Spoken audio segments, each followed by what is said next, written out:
तिच्यावर अत्याचार करतील.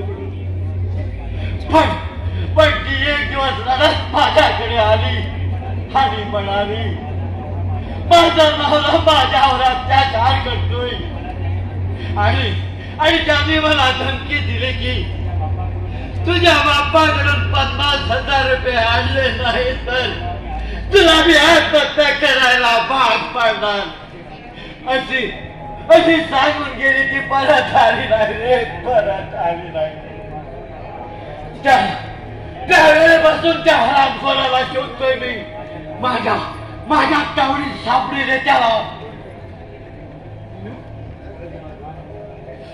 खरंच तुझ्यावर फार मोठा अन्याय झाला आहे हे माहित आहे मला. हे बघ आता सर्व विसरून जाऊ पाहते. मला झालेली जखम विसरून जाऊ.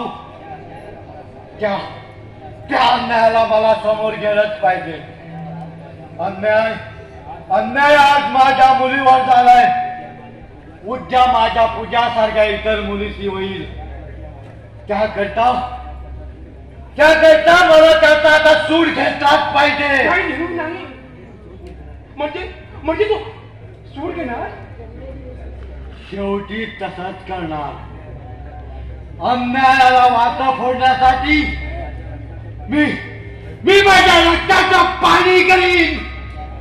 पण त्याला या जगातून कायमचा नाहीसा केल्याशिवाय माझ्या मुलीच्या आत्म्याला शांती मिळणार नाही. माझ्या मुलीच्या आत्म्याला शांती मिळणार नाही. थांब गेला. नक्कीच त्याच्या अजून काहीतरी घडणार. त्यासाठी मला काहीतरी केलंच पाहिजे.